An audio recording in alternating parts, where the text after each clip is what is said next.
Hey everybody, this is Dominic DeAngelo of WrestleZone.com with my degenerate cat Dusty. This is an episode of The Survey Says, and I am going to recap with you Impact Bound for Glory. Get the tail off the way. I recapped it for the site. I did the whole shebang, the whole show. There was some good aspects of it, but there was also some really holes that really shine throughout the course of Impact. With just how this company is, it just seems like a lot of technical errors starting off, and I think that really cast a shadow over it because there was a moment where Rhino and Heath were backstage, and right before this, let me just make note. Right before this. They cut from the match, which I think was the opener. Yeah, it was the opener, which was a good opener, I thought. But Matthews immediately on a hot mic said, "Can we fix the audio?" Okay, that's happened before, and it really shouldn't be happening now. But nonetheless, they cut to a Rhino and Heath Slater. Sorry, I'm just silencing my phone here. They cut to a Rhino and Heath Slater segment, and no joke, production stops it mid, they weren't ready. They stop it. Heath is about to go into his spiel. They stop it, then they tell him to start again, and that's all on pay per view.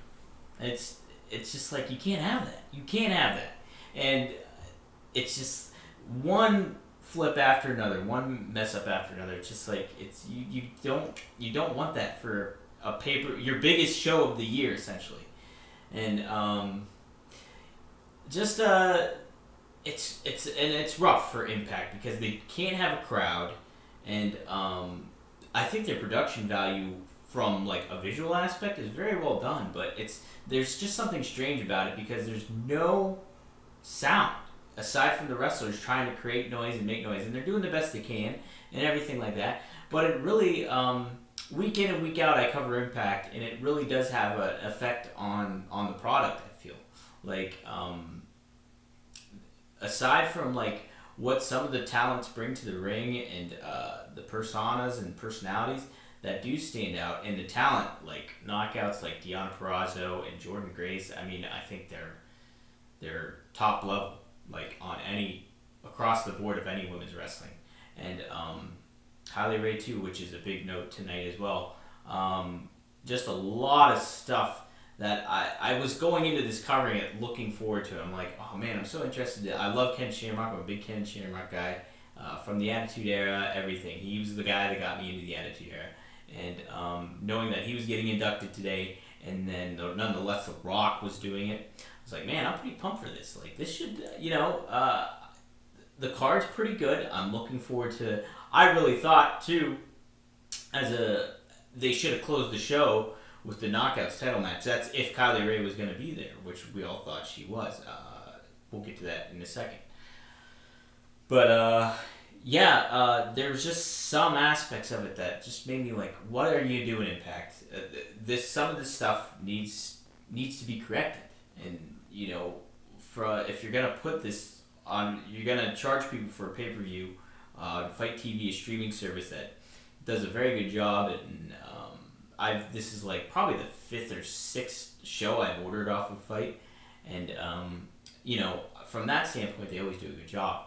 But if you're gonna charge people, you better be ready to do some stuff and make sure things are in appropriate shape, and whether or not Josh Matthews, whether or not there's audio issues and things like that, you have to be on the ball about if your mic is hot. And it's not totally on him, but if you're in a production situation, you always got to be conscientious of, hey, let's make sure my mic is not on before I say anything like that. And same goes with production backstage. With that whole segment, I mean, completely took me out of the show with that whole thing. But let's kind of get to it. I'm going to run it down via my phone because I don't want to interrupt the camera feed on here. So, yes. So, biggest thing of the night wasn't even on the show, I think. And that's not a slight against any of the talent there, but The Rock just delivered one heck of an induction for Ken Shamrock for the Impact Hall of Fame. And this was all on the pre-show. So anybody could have watched this on Access TV or even on Fight TV too. I'm sure there was other ways you could watch it as well. But this was the way to watch it. And just a great speech by The Rock. He just said Ken at the time when he was working with him had the opportunity to kind of had the pull enough to say, no, I don't want to work with The Rock. And talents did, and The Rock stated that. And you know who did? Shawn Michaels was one of them. So how about that? But guys like Bret Hart and Ken were really important for The Rock's development of his career and kind of expanding himself out. So The Rock made note of that. And, he called Ken a pillar of the Attitude Era, which, I mean, you can't argue, I think. I mean, Ken is the guy that got me, like I said, the guy got me into the Attitude Era, so you can't really beat that. And he congratulates him on the induction. So then we go to Matt Striker, who, sure enough, calls out Ken Shamrock. Ken Shamrock, this was, short, but it was really a well-done speech. And, you can tell he was genuine about a lot of this stuff that he was saying. And, he thanked, he remembers taking bumps for the first time with Nelson Royal, the late wrestler, and he thanks even Vince McMahon for the opportunity to be in WWE. He took a moment to thank Bret Hart for giving him advice and telling him to just be himself and be the world's most dangerous man, embrace Ken Shamrock. And so that's what, he did. And so he also thanked The Rock just for the memorable matches and the speech that he gave him. And Ken went on to thank his family, told him how much he loves his wife Tanya. He ended it with thanking the fans. Pure, good babyface ending. And you can tell Ken was really appreciative of it all. So, really, really, I thought the highlight of the night. And again, that wasn't on the pay-per-view. No offense to the talent, no offense to anything like that, but that was a really, really nice moment, I thought. But let's get to the show. Opening match was the 6-person X Division Scramble. Now, trying to cover this is really tough. There's a lot of stuff going on. But you know what? For what it was, for the 6 people in the match, the scramble and everything, I thought it was really well paced. And each talent, the way they handled it, it's kind of, people might say a little telegraphed in ways because, each talent's coming in and doing their set of moves against another talent, giving each guys and gal, moments in the sun to kind of show their stuff, so to speak. But, I thought it worked for the match itself. Really athletic, mixed in with power moves from Jordan Grace to Willie Mack. TJP did a good job too, and Rohit played the ultimate heel in it. And was a really big focus on it. I love Trey Miguel's outfit. I think Trey Miguel is top notch, from in-ring standpoint and a personality standpoint too. So I wasn't that happy with the ending and him taking the pinfall. I did like, the offense that was shown by a lot of the different wrestlers and stuff. Willie Mack's such a presence. I think he can be a top star anywhere, and I said that on Twitter before. And Jordan Grace, I wanted to make note of this. I thought she played the role very well of being a women's competitor in a men's match. She didn't seem victimized or when she got beat up or anything like that. It wasn't oh my god, it's jarring. It's hard to see, hard to watch. I thought she fit the role very well in being who she is and making it look credible, and I'm not the biggest fan of intergender wrestling, so to speak, but I've said it before, I think it can work in certain circumstances, and this was one of those circumstances where I thought it worked. I think Jordan Grace fits right in with the whole program, so to speak. So, good opener. I did not like Trey Miguel getting the pinfall because I think there's so much upswing with him, and Rohit Raju does a good job as a heel. And I feel positioning him, getting this down to singles matches, I think is so important. there was a lot of schmaz throughout this whole evening, and I think it was a very big detriment to the impact as a show overall tonight. So let's go to the next one. Okay, we did have, like I mentioned before, we had those mishaps in between this and the Call Your Shot Gauntlet. Also, there's the wedding ceremony that's going down. For some reason, Johnny Bravo's dressed like Two-Face. He's painted up like Two-Face. Tommy Lee Jones Two-Face, to be specific, from Batman Forever. But, like, just really weird and strange.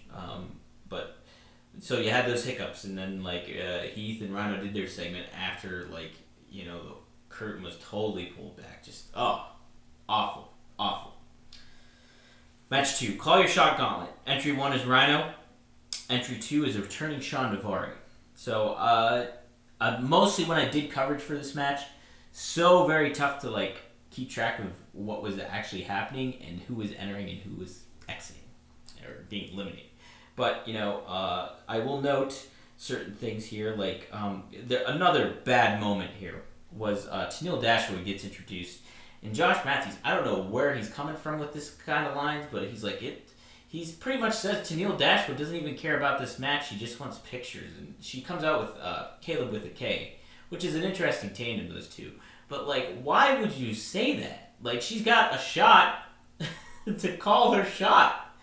And she doesn't care about the match? What are you going to do with this here? Matthews, he has these moments where he says... He comes out, like, some of this stuff is like, well, that's really well said and really thought out.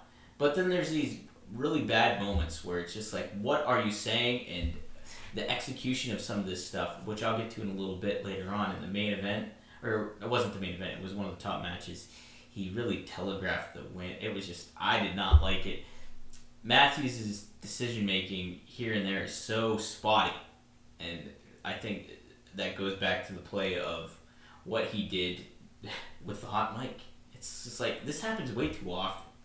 Anyways, so some talents that are here are Havoc, she's in there. Crazy Steve makes an appearance. Larry D, both AC Romero and Larry D. Brian Myers had quite the streak in there. He dumped out quite a bit of people in this match. That was pretty notable. Swoggle showed up. Together, him and Myers eliminated Daivari, and then Myers tossed out Swoggle. Tommy Dreamer came out and paid homage to Animal. Not only by face paint, but shaved up his head. Don Callis had quite the funny line. It looks like he was getting ready for the. It looked like he was getting ready for the electric chair. Don Callis was on point tonight. I don't know why he's not on there consistently as a commentator, because he does such a great job. Same with Matt Striker. Both the guys are really good. Anyways, Alicia Edwards came in. Kira Hogan. Taya Valkyrie. Fallah Bahh. Awful spot with Fallah Bahh and Hernandez. Hernandez was the final entrance. For some reason, Fallah Bahh has a wad of cash around his neck that he stole from Hernandez. Just does not make sense.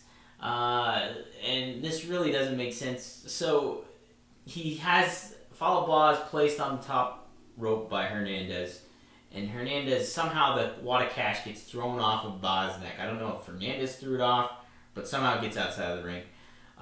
Hernandez then dumps Bahh outside of the ring, and instead of Hernandez continuing the match, he bails out of the ring to go get the cash. It's just dumb. What are the stakes? This Call Your Shot Gauntlet, you're lowering the stakes so much by not saying Tenille Dashwood doesn't care about the match, and then you just showcase further negligence, I guess, by having Hernandez just bail out of the ring. It's head scratching. Really cool return here. James Storm is back, and you know what? You want to say star? James Storm is boom. He's there, and he didn't miss a beat. He looks great. He was one of the final 4 entrants in the ring before being eliminated. James Storm, you got to position him at the top. If he's returning full time, like you got to put him back at the top. Like, he's such a personality, great on the mic. Heck, you can see him going up, like kind of butting heads with the Good Brothers, or doing several things. So good to see James Storm always on my television. So that was a highlight of the match. Otherwise, the winner ends up being Rhino going the distance, which I thought was kind of cool. Apparently, Heath did injure himself during this match. Heath was only in there for a brief amount of time. He did eliminate Brian Myers, but he ended up hurting himself. Don't know how. Don't know what exactly happened.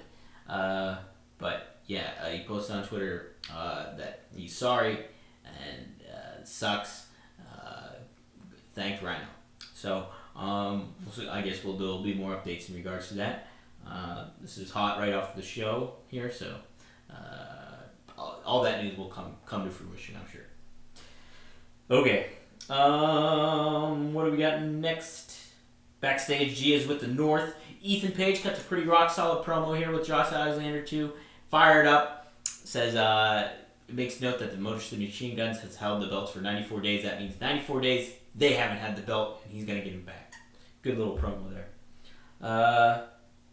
So we cut to Moose and EC3 at an undisclosed location. I thought this was just going to be a preview of the match or whatever, but we see EC3 beating up some dude in like his warehouse-esque setting that he's had, and then he's like locking this guy in a crossface, and then he's asking, and then we see Moose come out, and he's looking for EC3 who has vanished. So then EC3 stands up in the background behind the ring.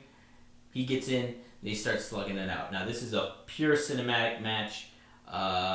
Music, everything involved. Like, music changing throughout the whole course of this. I want to say maybe it was like 10-minute bout, something like that. You know, cinematic matches are not my thing. I'm somebody that really liked the Le Dinner Debonair on Dynamite, which, you know, from all accounts, like, was a moment that was outside of the ring. And that, you know, my brother put it in a way of winking at the camera. This isn't, the way they winked at the camera in this match was the camera cuts, things like that, and the music, and the overtone and stuff like that. But that's what the cinematic matches are. Now, you could make an argument to say that they shouldn't be doing that, you know, but this has kind of been the tone that EC3 and Moose's feud has had. It's all been cutscenes and all been things like that, so very, very to that tone. Got really bloody. Like, Moose was wearing white, and EC3 got really bloodied up. I like the story that they told in regards to EC3, like, kind of offering himself so Moose can transform into the person he's supposed to be, to control his own narrative, so to speak. So I did like that. Yeah, it's just the cinematic aspect, you know, I want to see it kind of break away and EC3 kind of be back in the ring, and, you know, Impact's got to really make the most of him, I feel, because, you know, his return was really big at Slammiversary. Like, it was the way they closed the show out was with him, and you got to take advantage of that. And you know, having him in cinematic matches separates him from the actual element of being in the ring a lot of the time. So get him in the mix a little bit now, I would say. Moose, we'll see how that all develops. So that was match number 3 on the card. Next up, we had match 4, Eddie Edwards versus recent Impact Hall of Famer Ken Shamrock with Sami Callahan. I really liked this match. It was different, not from just the show overall, but for Eddie Edwards. Very MMA based and very MMA vibe to it. Like, Ken Shamrock ground and pounded, got him on the ground. Eddie worked with it very well, and I liked just that the story that they were telling. You know, I really liked it, and that's until the ending. Sami did this the week back on Impact. He had his phone, he turned out the lights, and took advantage of it on Impact. He did the same here. Lights went out via Sami as Eddie Edwards had Ken Shamrock, I think, in a submission hold at the end. Here, let me just check to make sure. So yes. So Eddie headbutts free, gets up, ties Ken Shamrock at the corner. Yeah, single leg crab. He hits a Boston knee party, gives him in the single leg crab. That's when Sami turns out the lights. Turns back on. Sami's standing in the ring with a bat. Okay, why didn't you just have a bat instead? Why did the lights need to go out? And then suddenly Eddie Edwards has a kendo stick in his hand. Eddie fights off Sami, but that allows Ken Shamrock to give a belly to back suplex, lock him in the ankle lock, and submit. Too much schmoz. Too much schmoz at the end for what was a really, really good match. And, it just wasn't vibing with me. But, overall, I did like the match. The ending, I did not like. So, if you're going to have Ken Shamrock win, have him win on his night. If that's what your plan was, have him win just straight up, or maybe kind of cheat, since he's in this heelish kind of role. But, so many times, these matches ended hokey with something happening. And it's too WWE, it's too commit to something here. Impact has to commit when they're doing these matches, when they're giving the results, because especially on your biggest show of the year, if this is what the fans are tuning into, where they're getting these sketch finishes, where they're gonna either continue the feuds on or try to protect somebody, quote unquote, to build them further in some other different feud or whatever, you don't. Don't do this. Too much of it tonight happened. All right, we're gonna go to the next match here, which is the Impact World Tag Team Championships. Again, schmoz. Circumstances I don't know totally about, but for some reason, they introduced everybody as the Motor City Machine Guns come out last. Josh Alexander pile drives Alex Shelley, taking him out of the match.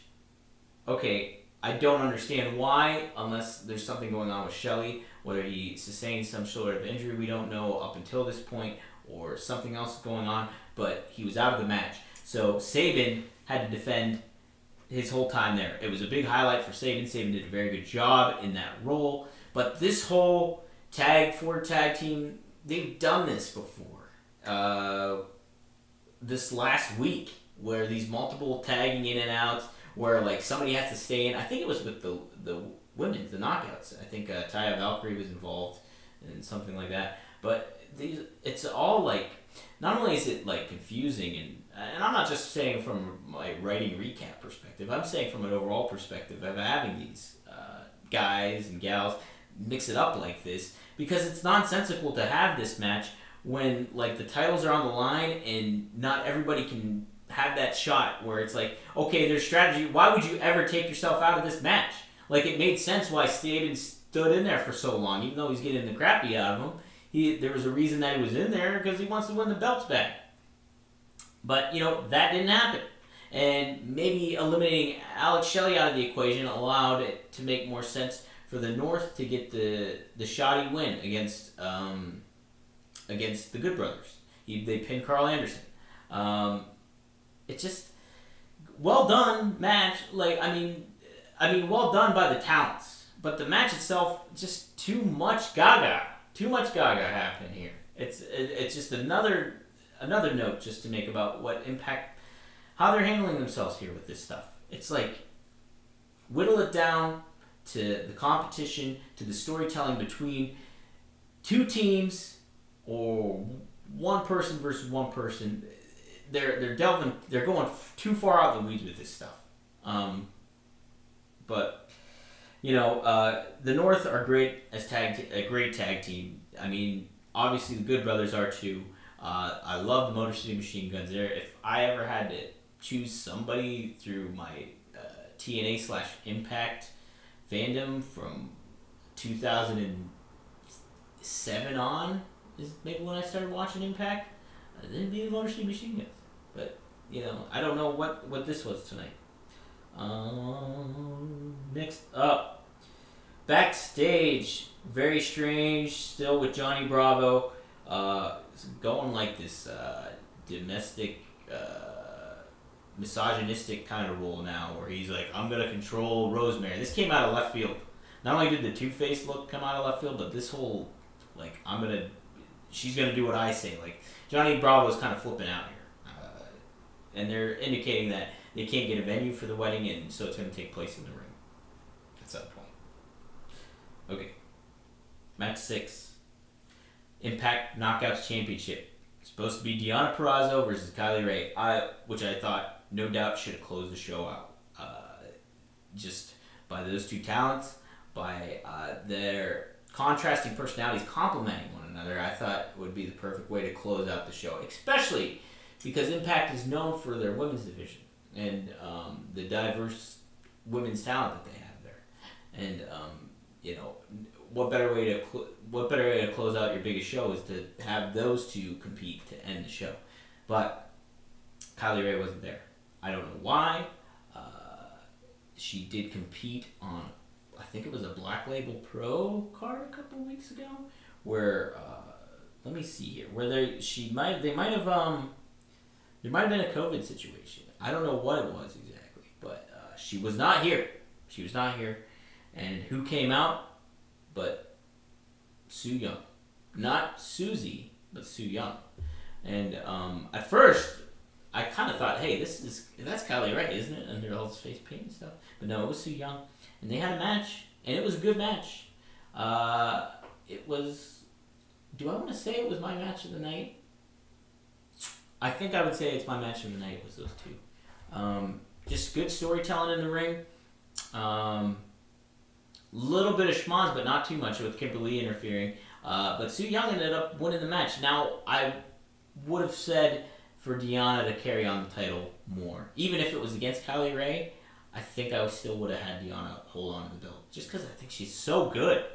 From a technical standpoint, from a character standpoint, there's a reason that she got signed a long-term deal with them finally. As she should. She's great. Just like Jordynne Grace, just like Kylie Rae. I hope everything's alright with her. I don't know what the story is, but bummer that she wasn't there, but just hope everything's okay. So match 6 might have been my match of the night. If Shamrock and Eddie Edwards match ended in a clean kind of fashion, that would have been my match of the night, but it didn't. So, let me see here. Okay, yeah, main event time. Eric Young and Rich Swann. So, I think Eric Young really vocalized in this match. Now, the pace got slowed down quite a bit for this one. Now, Rich Swann started off pretty quick doing his high-flying stuff, and such an impressive athlete doing some of this stuff. So crisp and clean with it. You can see why Rich can be a standout in the ring. Now, how it went, the pace just got slowed down very, very slow. Now, and they played the story, I suppose, unless he legit kind of hurt his neck in a way, and they had to legitimately slow down the match. But a big focus was on Rich Swann's shoulder / neck, and Eric Young played into that.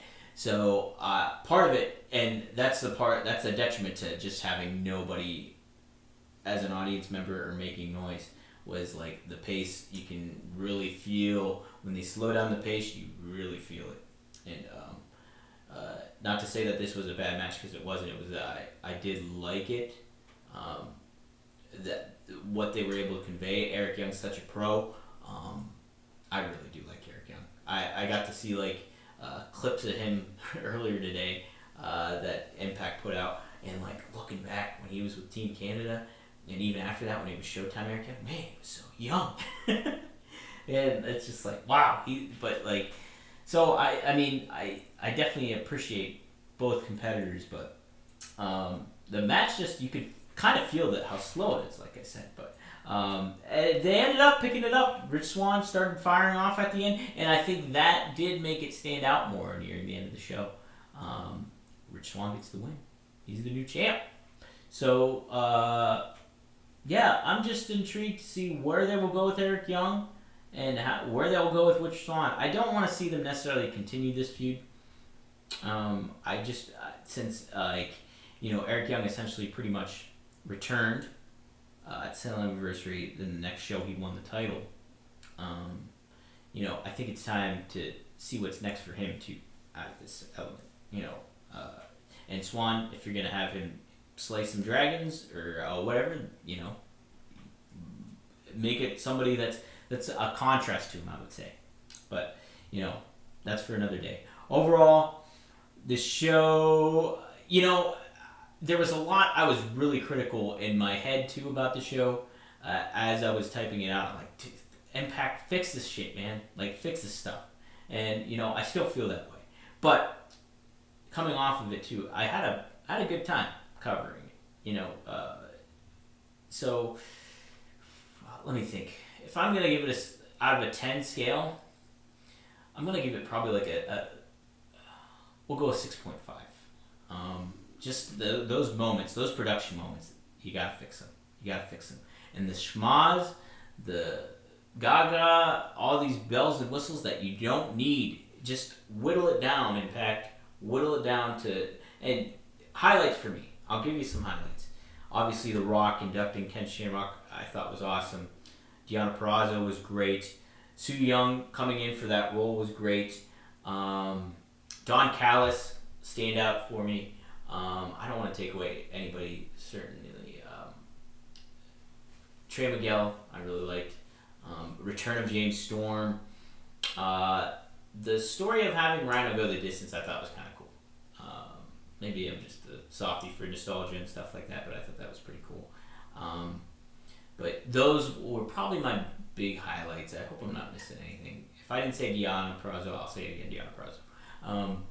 But yeah, so 6.5 MVP. I would say The Rock, but is that kind of not fair? Just like it, I mean, you got to think about it. If you're like looking at it as a standout, like he really elevated Impact tonight with that, opening it up and everything. So I mean, you could totally say that. You could also say Shamrock. From an in-ring competitor star standpoint, jeez, that's tough. From an in-ring star standpoint, I'm just gonna go Deonna. Even though she lost, she really brings a new level to the knockouts division. So, she's my MVP. There you go. With The Rock, and Ken Shamrock, and James Storm all in that mix for me. There you go. So yep, that's how I'm gonna do it. There's another episode of The Survey Says for you. So thanks for tuning in. Catch our new episode of two Dynamite Dudes with Attitude. Me and my brother break down the latest AEW Dynamite, including Le Dinner Debonair with MJF and Jericho. As we talk that, we talk Eddie Kingston promo skills. We talk a whole lot of stuff happening on there. So tune into that on our podcast feed. Tune in to our Hell in the Cell coming up. I'm sure we're going to have Hell in the Cell coverage here. Yeah, post-show coverage tomorrow night. They also gave a little preview if you want to tune into that. They recorded a preview. So a lot of good stuff cooking up on the WrestleZone feed. Just type in WrestleZone podcast on your podcast feed of choice. You can subscribe to that and get all that content for free. No Patreon, no paywall, nothing like that. You get all our stuff. So I have a good interview set up for tomorrow too. I don't know if I really want to say it. I'm always apprehensive to say who I'm going to be interviewing until I actually interview them. So we'll see how it goes. Just be on the lookout for something. How's that sound? Okay. Hey guys, thanks for tuning in. Honestly, I really appreciate people that tune into Two Dynamite Dudes. We get good vibes from it and a good reception. Like, it's not necessarily like we get feedback or anything like that, but we can see how many people are tuning in, and it's really flattering. So I do appreciate it, and thanks for tuning into this. Want to give me feedback? Follow me on Twitter at Dominic DeAngelo.